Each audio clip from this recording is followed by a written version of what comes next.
something like that in the street. Okay, go ahead. Thank you. So from now on, we are recording. So that's everything I had to say, Linda. Thank you for inviting me.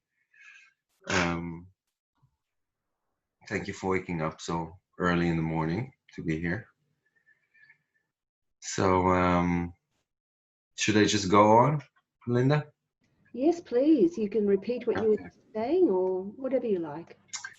No, we were talking about 2020, but I think it's common knowledge for us astrologers. We're gathered here tonight or today, wherever you are around the globe, or whenever you are seeing this.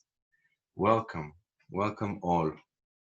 Today we are here to talk about karma, and indeed about a new way to look at karma at the charts, to understand it better, to understand what enables us to create karma in this lifetime, and how to try and avoid creating more of it. So we all know that Saturn is called the Lord of Karma. And by now, most professional astrologers associate Saturn with karma and even know how to divide different karma into different houses and signs. Maureen, Jean-Baptiste Maureen, in his book 21 of Astrological Gallica, which I was just looking at before this presentation, said that a planet could affect in 5 ways. The first one being the most important one, house and sign placement. Then by rulership in this position. Then by angles created to other points in the chart. Then by ricochet, which means 180% degrees away, in opposition to where the planet is placed. So indeed, why am I reminding you of this? Because we don't often think about the whole axis that Saturn is placed in as something karmatic. We need to understand that even if I have Saturn in my 10th house, it has an effect in my 4th as well. If I have Saturn in my 6th, it has an effect on the 12th house as well. It's the whole axis that is karmatically affected. Furthermore, we cannot forget about Capricorn houses, where Capricorn is placed in my natal chart. In the 10th house and the planet that inhabit it and themes. So all of this, to an astrologer that is studying the subject of karma, is pretty familiar. Not much new here. Maybe the ricochet is something you haven't been so aware of in the past, looking at it as an axis. Other than that, it's pretty obvious. And we all know to look at Jupiter as the great benefactor, the savior, the Lord of Dharma. And indeed, we have to remember it affects us in 4 ways. And we should look at houses in the sign of Sagittarius in our chart, and the 9th house planet and themes. But this is an old way, an old paradigm, a more binary paradigm, a paradigm that may be fit to the times in which we were meant to live 20 or 30 years max. You know, most people would die in their 40s. Now, of course, if you would have a lot of wine and a lot of good food and a lot of women and a lot of money, and you die when you're 30 or 40, all is well. If you're 60 or 80, it's a different story. And we have to understand that as we adapt our astrological view to modern times, we cannot look at Saturn as something judgmental and detrimental alone. We have to understand the authority that it brings. We have to understand the experience and maturing that it brings. And in the very same way, Jupiter and Jupiterian transits and Jupiterian places in our chart are not only places of bliss and grace and talent and knowledge, they're also places in which we can have too much of a good thing, in which we can have excess, in which we can have optimistic, overly optimistic views, a happy-go-lucky attitude, foolish, that can cause us to overextend ourselves, be extravagant, rude, lavish, and create vices over time. If you're 30 and you've been eating sugar all your life, it's okay. But if you're 60, you're going to get diabetes, you know? So let's understand a minute how we look at karma. Karma is where I did something wrong last time around in my previous lifetime. So the soul already has previous transgressions in that section of her character, of our life. And it gives a constrictive approach in this lifetime to this area of the chart. It brings more fears and anxiety, a somber attitude, and a lot of self-emasculation or it halts rather than initiates. And we can be too domineering or rigid or critical or judgmental in these places. And we could create a debilitating approach towards ourselves or others. What I want you to think about is that Saturn many times symbolizes the places our soul already had a Jupiterian influence in our past lives. And because it came in easy, and because it was plentiful, and because it was graceful, and it was given, we failed to handle the situation in a mature and responsible and ethical manner. And that's why we got a Saturn there. And the other way, Jupiter is where I did something right the last time around. It's like I hold a previous knowledge or a previous credit to the universe in that section of my life. So there's an expansive approach there. And as I said, a happy-go-lucky attitude. I could be too direct and forthcoming. And the danger is taking things for granted and overextending myself and overindulging and not knowing when enough is enough. So Jupiter, and that's what you need to remember, that's what is critical. That's the nucleus of what I was trying to convey today. And whenever you look at a chart, my dear friends, you have to understand that Jupiter is the enabler of Saturn's vices. And I think you're all familiar with what is an enabler. It's like a mother that loves her child who's a drug addict that comes in and asks her for money all the time. And she knows it's for his next hit, but she loves him. So she gives him the money and she enables his addiction. That's an enabler. So Jupiter actually provides the grounds, the sources needed, the energy, the substance that Saturn needs to create karma in this lifetime.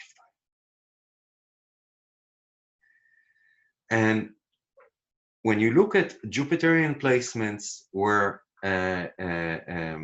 Sagittarius is in your chart, the 9th house and what's happening in it, You have to understand that these are the places that are most probable for you to create karma for yourself in this lifetime and get hit with it in the next. If you're not careful, we'll see Saturn replace Jupiter in that area in our next time around. Let's look at some charts. Jeffrey Epstein, solar chart, Sun on first. So we can see how Saturn, Lord of Karma, is indeed in the houses, in the sign of relationships, Libra, conjunct Neptune. The man had no boundaries when it came to relationships. He did as he pleased. This conjunction is typical to people that think that they are above the law, that they can get away from the law, they can hide away from the law, that they can hide in the Neptunian mists from the judge, the Saturnian judge.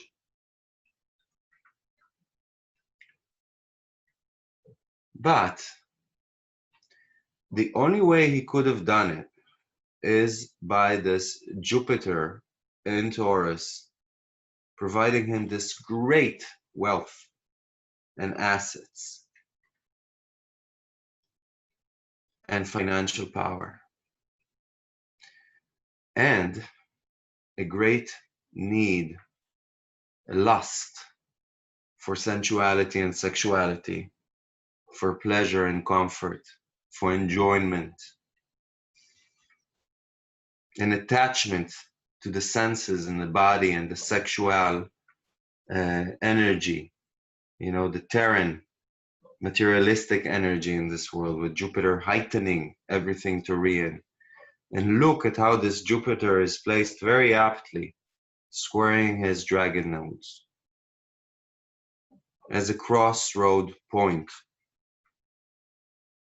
for him.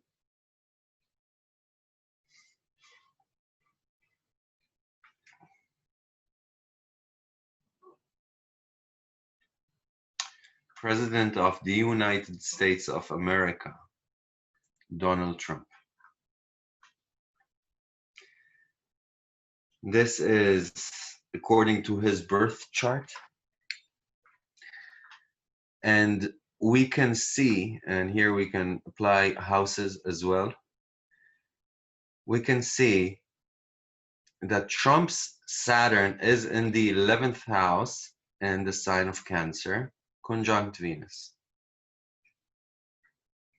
So indeed, we could say that he has karma with women, with females, maybe with children and mothering and families. Since this is in the 11th house, it could be related to being part of an elite class. And it could be with trying to prove how unique, different, ahead of your time you are. And it is obvious that Trump has karma with women. More than a few women have stepped forward and accused him of allegations. But we can see again that Jupiter is in the 2nd house, in the sign of relationships. It's enabling, it's first of all providing a great thirst for these relationships. It provides a great hunger for anything sensual, materialistic. And indeed, this is a double signature. We can see how Venus and Saturn, what was it? No, I'm sorry. It wasn't this chart that I'm talking about, a double signature. But without this Jupiter giving him the success that he's had financially in real estate, without this Jupiter that enabled this savvy attitude, you know, to get what I want, to grab what I want. That Saturn that is also in the karmatic sign of Cancer. This is the same axis, right? Capricorn, Cancer. And here we're talking about karma with the state, karma with the homeland, which is the extended symbol of the home, the family, the homeland. And you can see that these transgressions could be, again, dealing with setting me apart from the people, dealing with the elite, and over Venusian subjects like money, like, as we said before, women, relationships, family.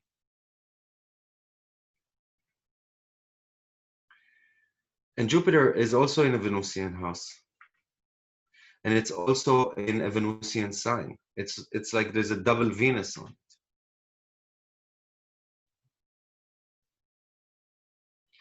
And it sextiles the nodes.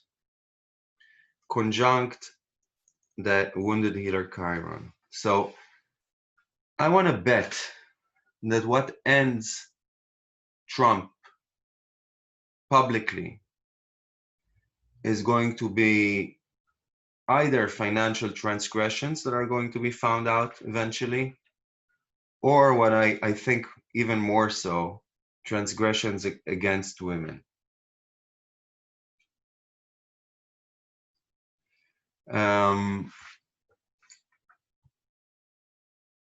Here's another prime minister, Benjamin Netanyahu, prime minister of Israel. We didn't look at Trump's chart where Jupiter is, and we can see it's in his 5th house. It covers the moon, it covers the south node, where Jupiter, where Sagittarius is. It covers the south node, it covers the moon.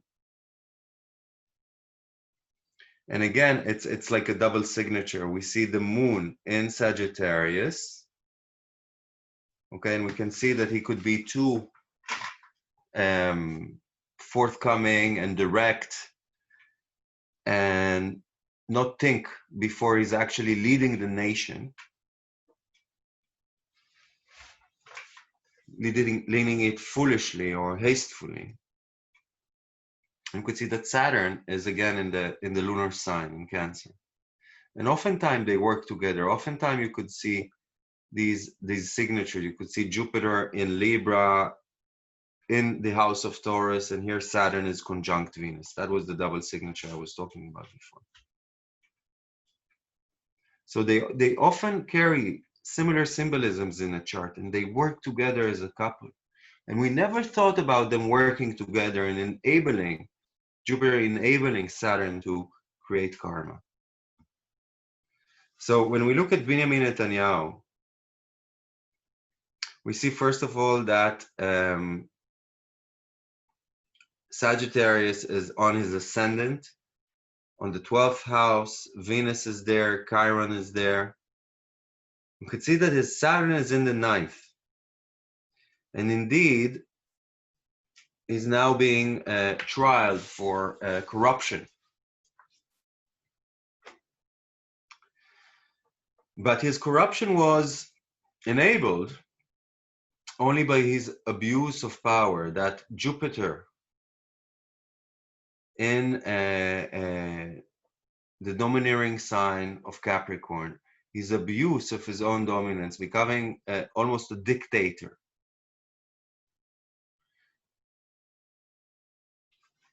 That gave him the opportunity to even become corrupt and to pull multi-million-dollar deals beneath the table. We can see that Jupiter on the ascendant, that Sagittarius on the ascendant with Jupiter in the 1st house, makes him think that he's the greatest gift ever given to this world. It extends the persona of this person. You know, he thinks a lot of himself. He's very sure of himself. And that's the problem with Jupiterian places in our chart. We're so sure of ourselves that we transgress. We believe, Jupiter, we believe that we're right. We do not doubt ourselves. And we reach the transgressions that enable karma to ensue.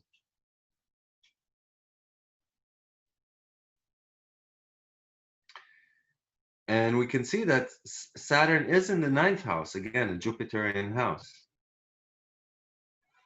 It's the same as Nixon's. And Nixon's Jupiter is also in Capricorn, like Netanyahu's. So there's an abuse of power. And it was that abuse of power conjunct Mercury and Mars in the 4th. I have to know Mercury, everything, go and get it. I have no limits. Mars in Sagittarius, no limits. Opposing Pluto in the 10th. Keep it hidden. And then Watergate blows up. And my career transforms, Pluto in the 10th.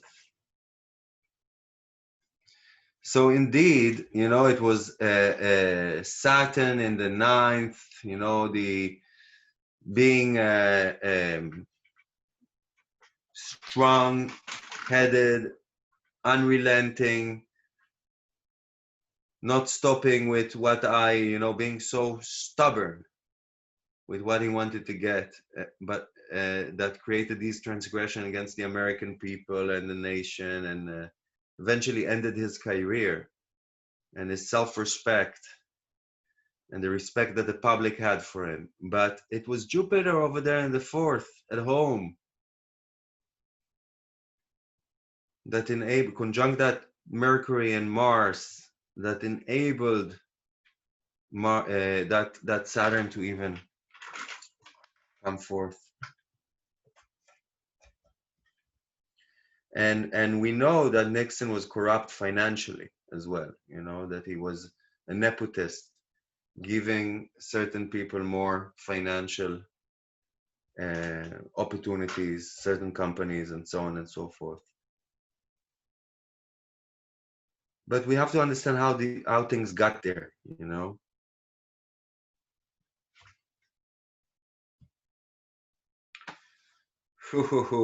This guy.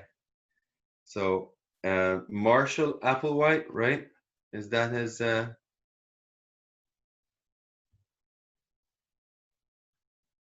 No, that's not what I wanted. Captions and subtitles. I want to see my.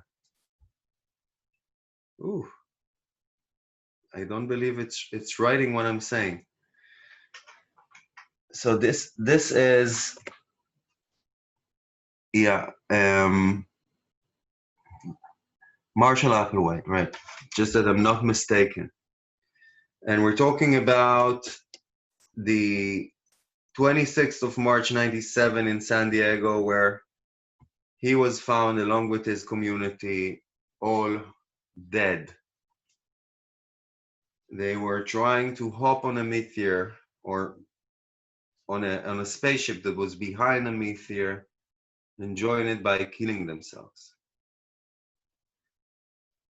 And we can certainly see that Saturn in the 10th in Capricorn, very strong karma with what he chose to do for a career, what he chose to do for a career. But it was his complete dominance, his ability to transform, to have complete symbiotic control over his flock, Jupiter in the 4th and Cancer conjunct Pluto, and actually tell them to kill themselves, Pluto. That is what we remember him for.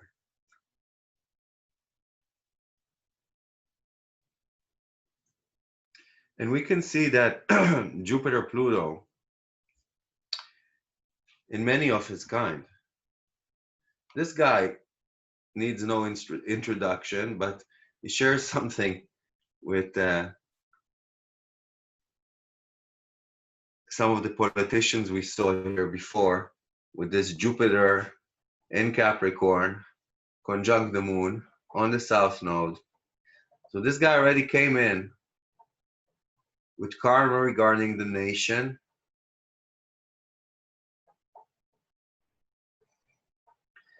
Big karma regarding the nation with Jupiter there. And we can see Saturn high in the 10th house. So it's obvious that his leadership is karmatic. It's obvious that through his career, he led the German people and the world to a bad place. But what enabled it was that third house, the gifts that this guy came with. He harnessed them to darkness. But this guy was the greatest rhetorician, almost, you know. If we take away Martin Luther King Jr. and JFK, then the third greatest rhetorician of the 20th century. He could make the masses go crazy. And it was that power to conquer the heart and the feelings, that lunar quality of the masses with his words, with his philosophy, that enabled him to create the transgressions that he did in his career, in his leadership.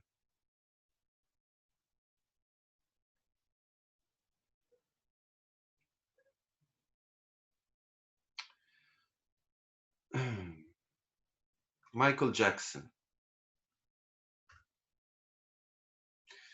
Again, we can see Saturn high on top, on the MC, in the sign of Sagittarius, in the 9th house. You can see how the two are mixing. But what do we remember Michael Jackson now for? Of course, we know him for his great career. Of course, we know him for his amazing music.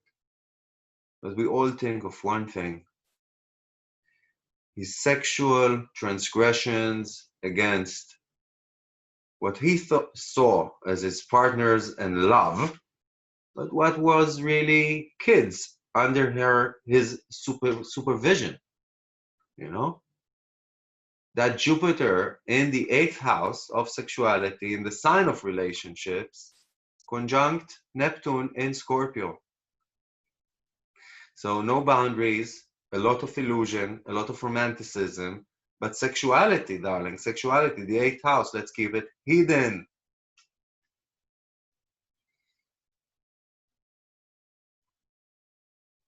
It's where we don't know to stop. And eventually, that's what brings us to the point of transgression. Another spiritual leader, Jim Jones. We all know him from the Jonestown Massacre.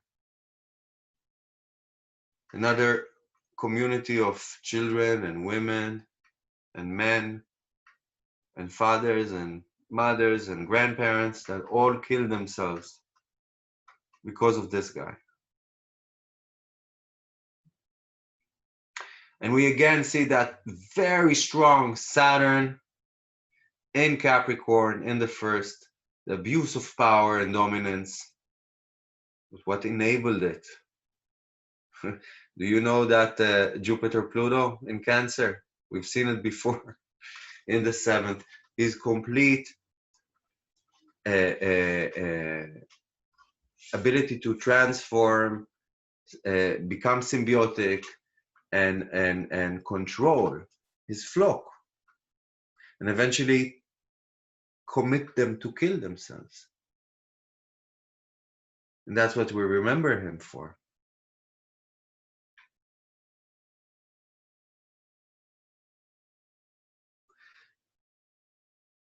So we could see how Jupiter plays a part in the karma that these men are remembered for. And excuse me for choosing only men, you know. Thank God I could find only men for this presentation. I was looking for women as well, but I was saying, hey, you know, this is one time that I wouldn't be blamed for choosing an all-male presentation.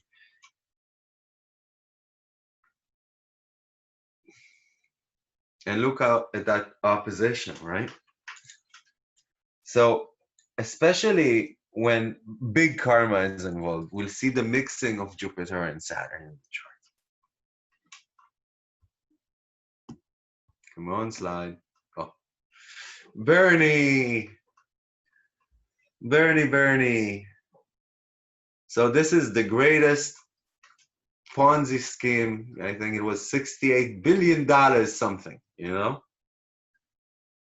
How did this guy get there? You know, we could see Saturn there in the 8th, doing whatever I wanted in Aries with other people's assets and money.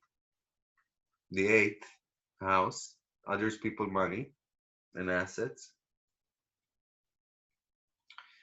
But what enabled it is that Jupiter in Aquarius in the 6th. What the hell do you mean when you say that? You ask. And we can see how the 9th house is also packed with the moon, the sun, Uranus, and Mercury.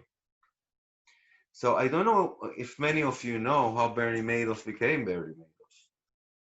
But he was able to become who he became only because of one thing. Back in the 60s, Bernie Madoff was smart enough to understand that the New York Stock Exchange cannot go on working with papers and slips and stuff like that. And he started utilizing a totally new, innovative thing called a computer. And he created the software. And his company was the first company to list the New York Stock Exchange electronically. What we know today as the NASDAQ. That's Bernie Madoff. And for years, he was the sole provider of, you know, he was the NASDAQ. He was known for it. It's like, you know, he was so trustworthy because he was providing the New York Stock Exchange all this innovative data, technology, information, knowledge, faster and in a more technological and innovative way than was ever imagined before. That's why people were so allured to him. That's why people always thought that he was so well connected. That's why people gave him their money.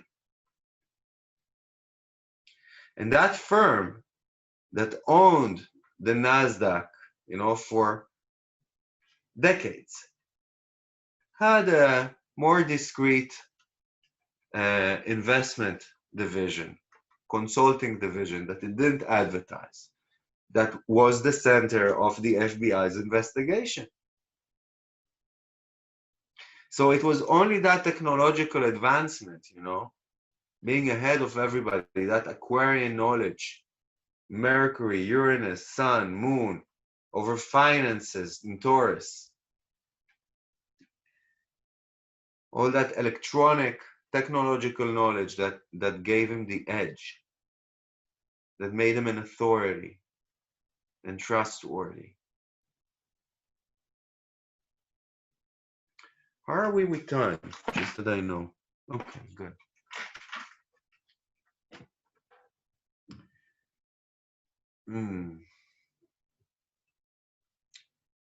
Okay.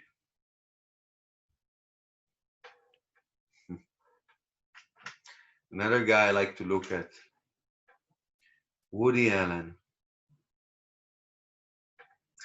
We immediately see that Saturn on the descendant in Pisces. So we know the guy is a filmographer. Most of his movies are about relationships. That's the Neptune there. But we can see that this guy has karma with relationships.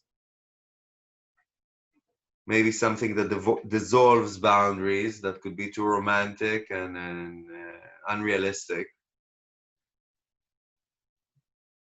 And we know that back in 71, Mia Farrow and was it 71 or 91?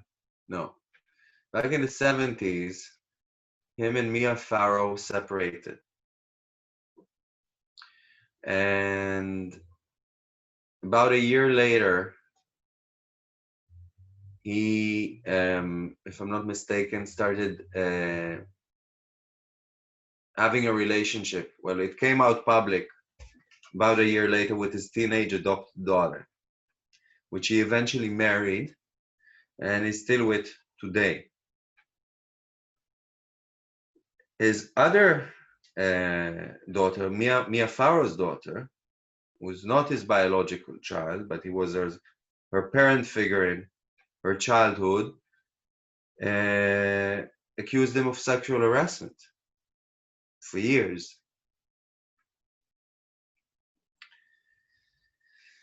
And we can see that Jupiter in the 4th house, conjunct the Sun in Sagittarius, is very, very strong. You know, it's in the house of family and children, of parenting. It furthermore squares that Saturn exactly, okay? And it could give this person lack of boundaries when it comes to romances in places that intimately should be familial.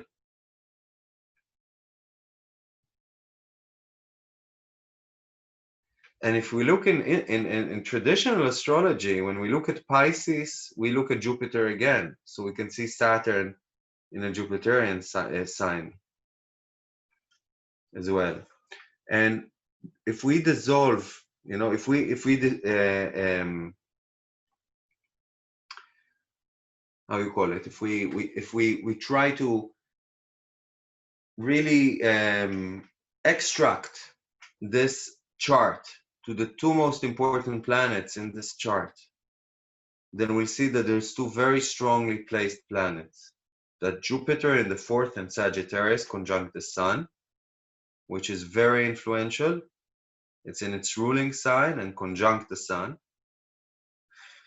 And we have Venus in the 2nd house of Taurus, its own home, in the sign of Libra, its ruling sign.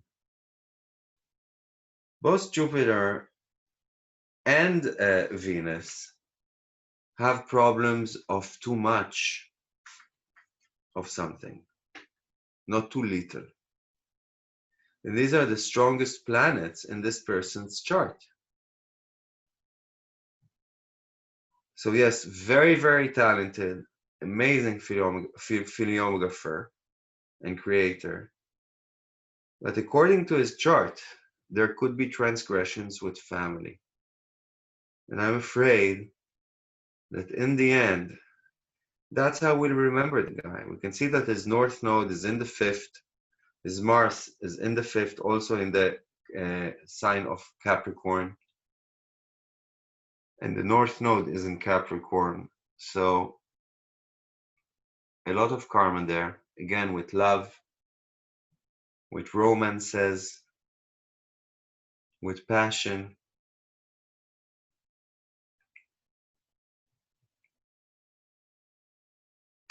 Any questions up to now?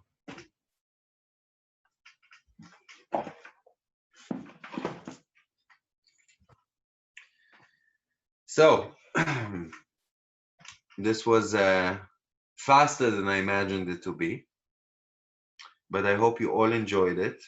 If you like to hear more, if you like to study with me privately or with groups, then you can certainly contact me on these addresses. I'm also available on WhatsApp in the number that you can see. And remember, make yourself if you've never been before. Live long.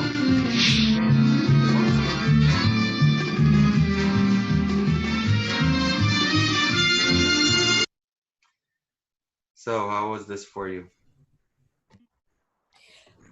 Nia, I really appreciate this presentation. It's given me an understanding of my Jupiter in the ninth Sagittarius, trine Saturn in the fifth one in Virgo. Mhm. It's opened up a way. Thank you, Thank you. Linda. It's opened up a way of thinking for me about how I relate, to children, which has always gone better than adults, Yeah. and how I am choosing to see how I express myself. It was also pointed out to me that Jupiter was, I think, trine my ascendant. He's not sure. I can't see the degree of your ascendant, but it is probably trining your ascendant. Yeah. Yeah, it's 28. My ascendant is 28. Yes, then it is. And it's like I can either talk, talk, talk, talk, talk, Mm-hmm. or I can say nothing. Well, with Jupiter in Sagittarius in the ninth, it brings a great thirst for spiritual knowledge, for opening up your horizons. And the accumulation of knowledge can be great, but there's a need to also extend that knowledge and teach it somehow, because you could become overly optimistic, thinking that one day the world will be coming down and knocking on your door and saying, Carolyn, where are you? I've been looking for you all my life. Here's the red carpet. Come on. And it means that you need to spread your knowledge in a way, that you need to disseminate this knowledge in a way. And when you don't do that, then you can speak too much or be quiet. Because if you're not too quiet, then you don't speak too much as well. It's all more, moderated. Moderated.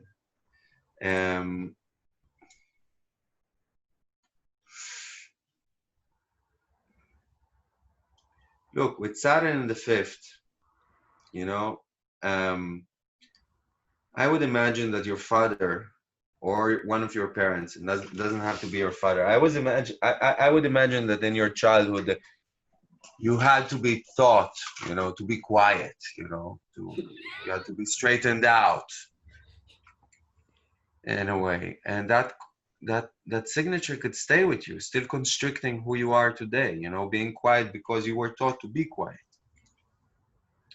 and it has a detrimental effect on your self-value when Venus is there. So all that criticism, all that judgmental attitude can be turned inwards. And then I don't think highly enough of myself sometimes, and I keep quiet.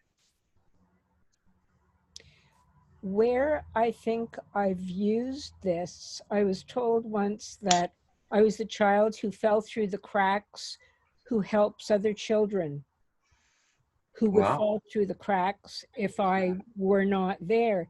And I was a resource teacher, and to me that just means teaching kids that learn differently, have issues.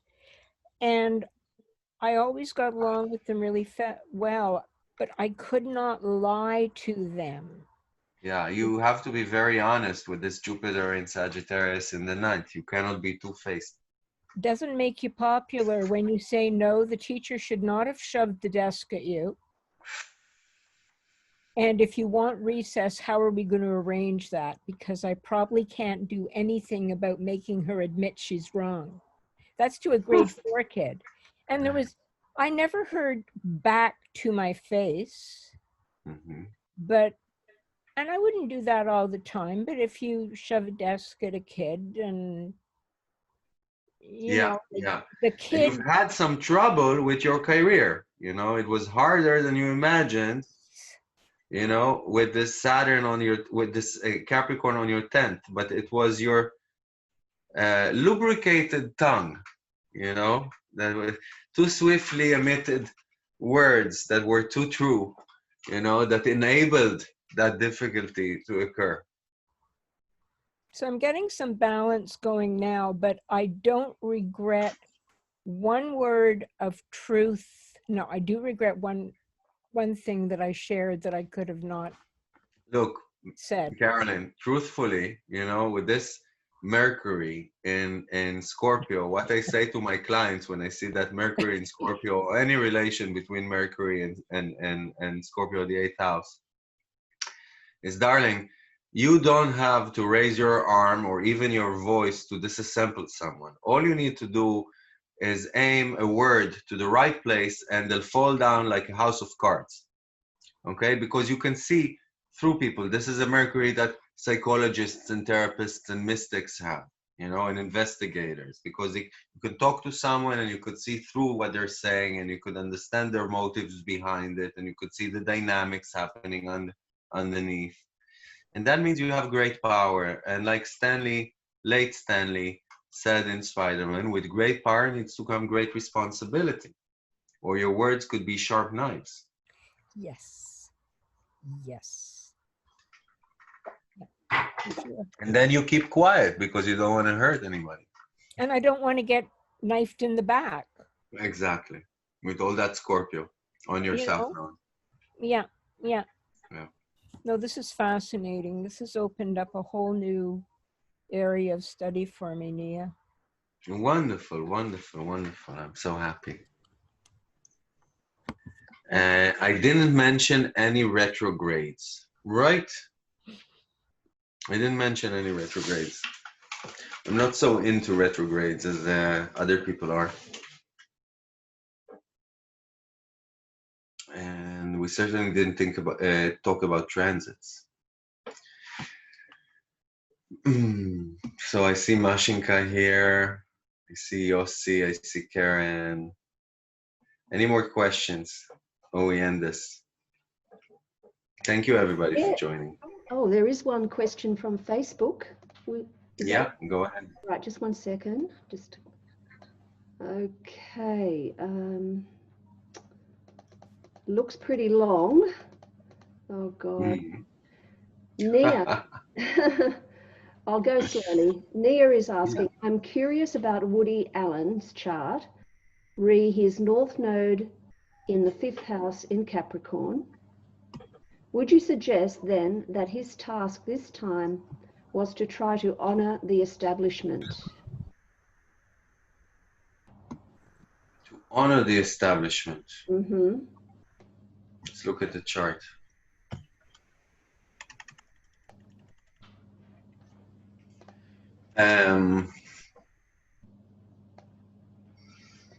I wouldn't say honor the establishment, but I would definitely say putting some limits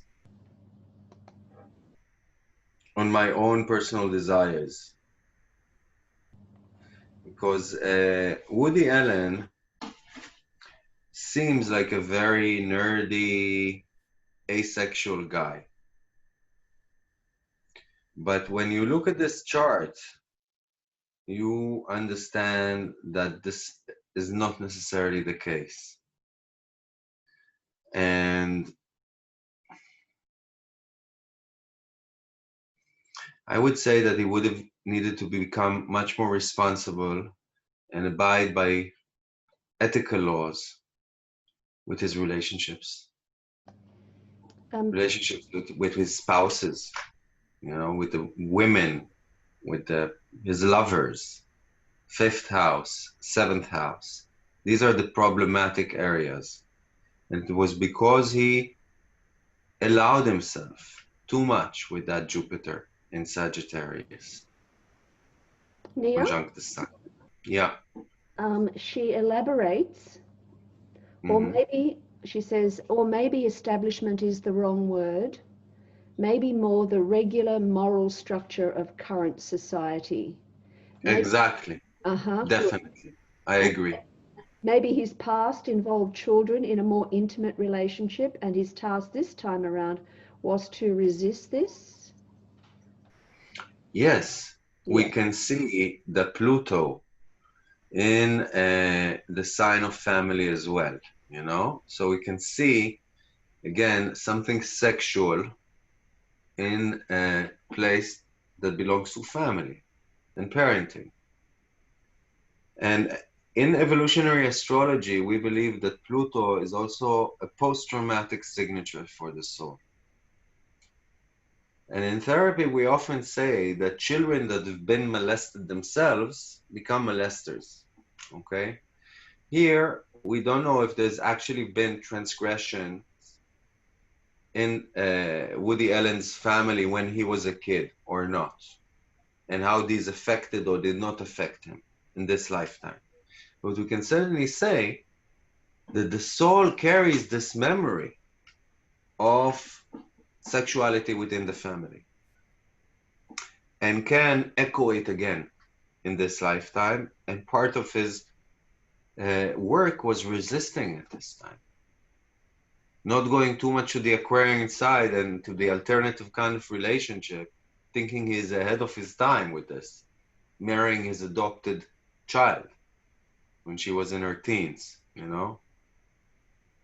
It's worse than Jerry Lee Lewis did in the 60s. This was his child.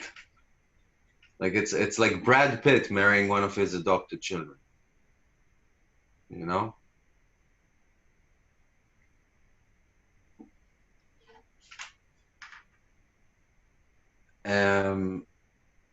And that is on top of his other non-biological child accusing him of sexual molestation. Any more questions? Well, there is one in the chat, but it's Yeah. it's a little bit complicated, and I prefer to put charts up on the screen for you. But there is one there from Laurie, Mm-hmm. and it starts off with Saturn, and she's got Saturn and Pluto in Leo in her 5th house. Would you say that I am paying a big price in freedom and joy from past life where Jupiter may have been in Saturn's place? Definitely. Good. And Jupiter and Chiron are in her 7th house in Scorpio. Mm-hmm.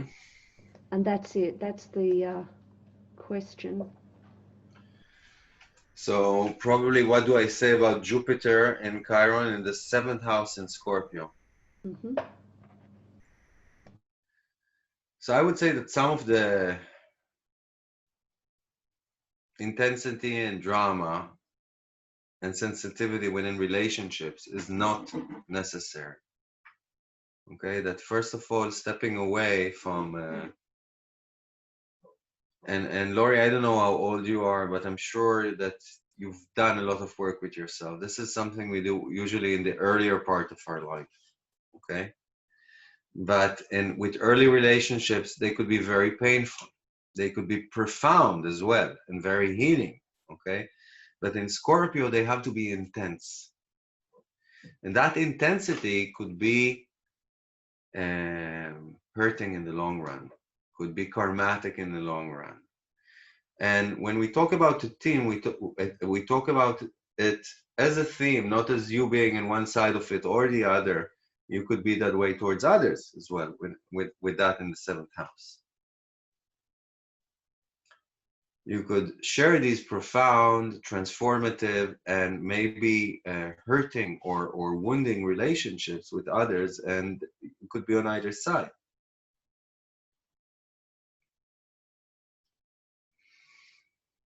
And that need for intensity, for feeling alive, for going to extremes could be a result of a feeling of being constricted, not allowed to have fun in your childhood. They always, you know, Saturn and Jupiter, the expansion and the constriction, they are connected, they are related in our charts.